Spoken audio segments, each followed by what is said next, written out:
ये क्वेश्चन है 2x plus 3y बराबर 11 और 2x माइनस 4y बराबर माइनस 24 को हल करना है और इससे m का मान निकालना है, वह मान निकालना है m का जिसके लिए y बराबर mx प्लस 3 हो। ये यूपी बोर्ड 2023 में आया हुआ है, 4 नंबर क्वेश्चन आया हुआ है। एक बार पूरा क्वेश्चन देख लीजिए। इसके लिए क्या करेंगे, हमने ये पूरा क्वेश्चन दिख गया है। ये क्वेश्चन लिख ली। गिवन क्वेश्चन कौन कौन सी हमारी given question are 2x plus 3y बराबर 11 समीकरण एक मान लिया है।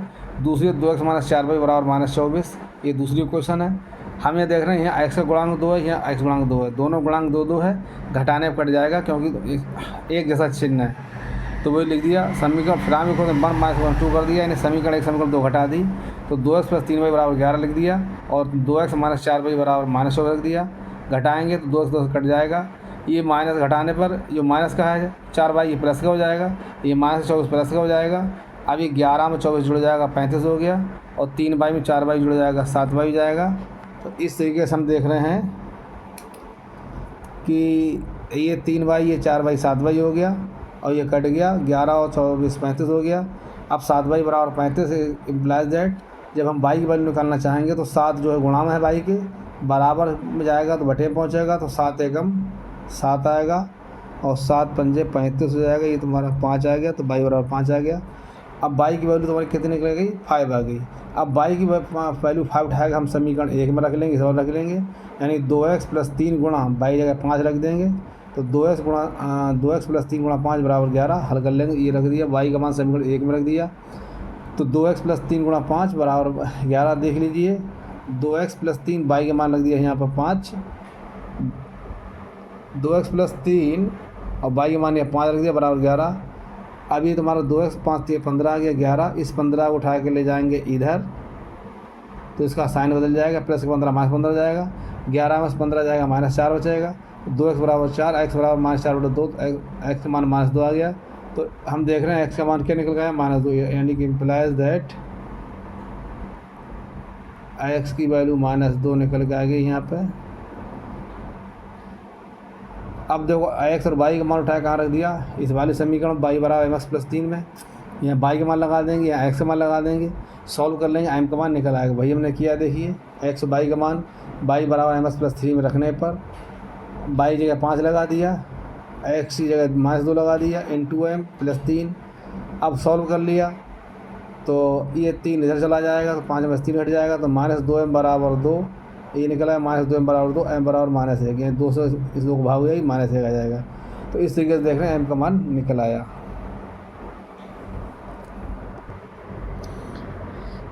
ये क्वेश्चन है, फाइंड द वैल्यू आपके for which the pair of linear equation have infinitely many solutions. और इक्वेशन दे रखी है kx plus 3y minus bracket in bracket k minus 3 = 0, equation पर मान लिया ऐसे। दूसरा क्वेश्चन है 12x plus ky minus k बराबर 0, दूसरी क्वेश्चन है। अब हम इसमें क्या करेंगे, ये kx plus 3y minus k minus 3 की तुलना कर लिए a1x प्लस b1y प्लस 3 बराबर 0 से।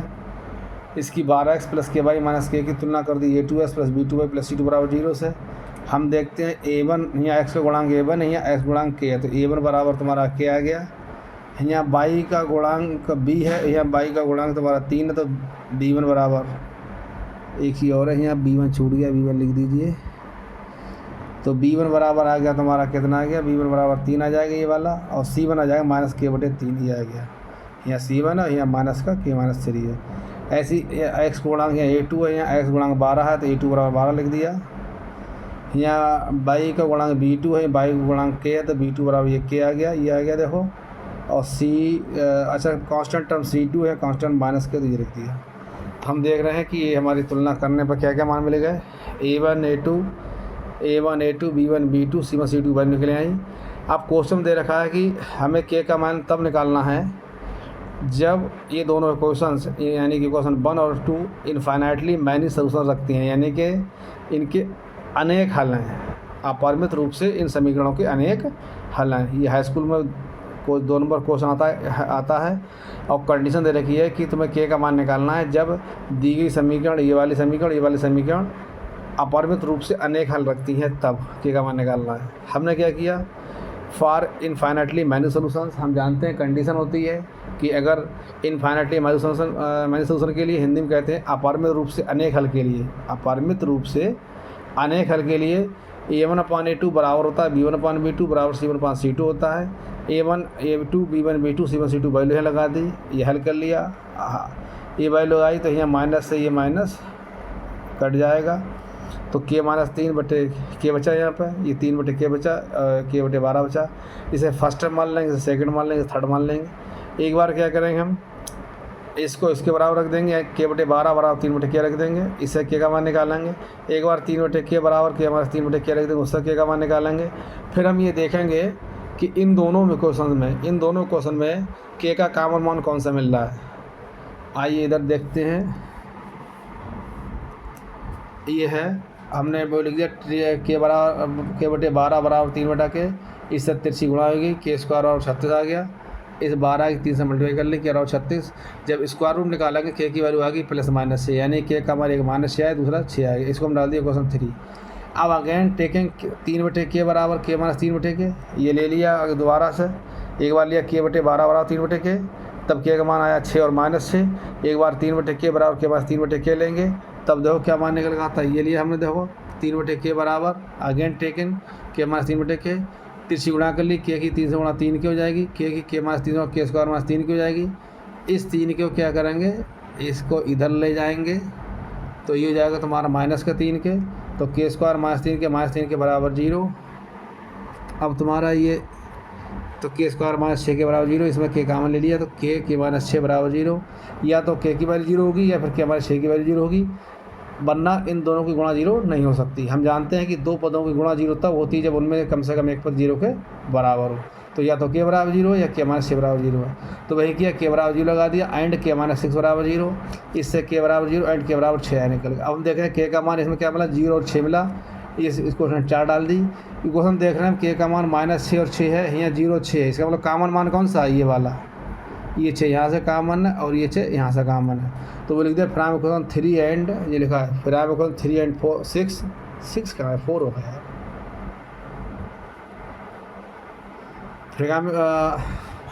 पूरा चित्र देखो, from the result of the question 3 and 4 we get K बराबर 6, यानी 6 यहाँ भी है वैलिड और 6 यहाँ भी, दोनों जगह 6 है। यहाँ भी 6 K का मान 1, यहाँ K का मान 1 6 है, यहाँ K का मान 1 0 है, यहाँ -6 है। तो जो कॉमन वहाँ वैल्यू है वो लेनी है, तो K की वैल्यू 6 है जो दोनों जगह कॉमन है, इसलिए इस क्वेश्चन का जो रिजल्ट होगा K बराबर 6 होगा, यही उसका आंसर होगा। तो हम देख चुके हैं इस क्वेश्चन में, हमने इसमें क्या देखा था, हमें K का मान तब निकालना था, K का मान तब निकालना था हमें जब ये दोनों समीकरण KX + 3y - K-3 बराबर 0 और 12x + KY - K बराबर 0 अपरिमित रूप से अनेक हल लगती हैं, तब K का मान निकालना। तो हमारा K का मान 6 निकल गया है। K का मान ज्ञात करो जिसके लिए समीकरण निकाय 2x + KY बराबर 1 और 3x - 5y बराबर 7 का एक अद्वितीय हल है। यूपी बोर्ड 2023 और 22 में आया, ये 2 नंबर क्वेश्चन आएगा, बहुत इंपॉर्टेंट क्वेश्चन है। आइए हल करते हैं। पहले क्या लिखा है, गिवन इक्वेशंस आर, दी गई समीकरण कौन सी हैं, 2x + KY बराबर 1 है, एक ये 2x + KY बराबर 1 और दूसरी है 3x - 5y बराबर 7, ये रखी है। अब हमने क्या करा, इस वाली क्वेश्चन की कि 2x + KY बराबर 1 की तुलना A1x + B1y बराबर C1 से कर दी। इससे करेंगे तो x गुणांक A1 है, यहाँ x गुणांक 2 तो A1 बराबर 2 आ गया, यहाँ y गुणांक B1 है, यहाँ y गुणांक K तो B1 बराबर K आ गया, यहाँ कांस्टेंट टर्म C1 है, कांस्टेंट टर्म 1 है तो C1 बराबर 1 आ गया। अब 3x - 5y बराबर 7 की तुलना करिए A2x + B2y बराबर C2 से, तो x गुणांक यहाँ A2 है, यहाँ x गुणांक 3 है, तो A2 बराबर 3 आ गया। देखें यह B2 बराबर y गुणांक है B2, y गुणांक यहाँ -5 है, B2 बराबर -5 और बराबर C2 बराबर 7 आ गया। तो हम क्या देख रहे हैं कि A1 A2 B1 B2 C1 C2 value निकल आई हैं। चूँकि the pair of linear equation has a unique solution, चूँकि ये रैखिक युग्म का जो समीकरण है अनेक हल रख रहा है, नहीं सॉरी यूनिक सोल्यूशन मतलब केवल एक हल है इसका, और एक हल है इसका मतलब ये कंडीशन तभी लागू होगी जब A1/A2 और B1/B2 का जो अनुपात है बराबर ना हो, अर्थात A1/A2 not equal to B1/B2, क्योंकि दे रखा है कि the pair of linear equation has a unique solution. अगर यूनिक सोल्यूशन है, यूनिक सोल्यूशन को हिंदी में बोलते हैं अद्वितीय हल है, कि जो समीकरण ने कहा है अद्वितीय हल है, उस कंडीशन में a1/a2 और b1/b2 बराबर नहीं होगा। तो वे लगा दिया, a1 का मान लगा दिया 2, a2 मान 3 लगा दिया, बराबर का निशान लगा दिया, बराबर नहीं है, b1 मान k लगा दिया, b2 मान -5 लगा दिया, 3 से गुणा कर ली, 5 दूनी 10 हो गया, k बराबर निकल गया -10/3, k नॉट इक्वल टू -10/3। हम देख रहे हैं हेंस k में है एनी रियल वैल्यू, इसका मतलब क्या है, k की कोई भी वास्तविक मान हो सकता है एक्सेप्ट -10/3, यानी कि एक्सेप्ट माने k सिवाय, -10/3 के अलावा k का कोई भी वास्तविक मान हो सकता है। यानी कि शॉर्ट में समझ लीजिए, k का मान -10/3 नहीं होगा, बाकी कोई भी वास्तविक संख्या k का मान होगी, जिसके लिए ये दोनों समीकरण 2x + ky बराबर 1, 2x + ky बराबर 1 और 3x - 5y बराबर 7 का अद्वितीय हल होगा। केवल k का मान कब नहीं होगा, मतलब -10/3 नहीं होगा बाकी। तो वीडियो को लाइक करें, शेयर करें। जय हिंद, जय भारत। वीडियो अच्छा लगे तो कमेंट करें और हमारे channel Neelam maths and Sibbu Tappu को यूट्यूब पर जाकर सब्सक्राइब करें।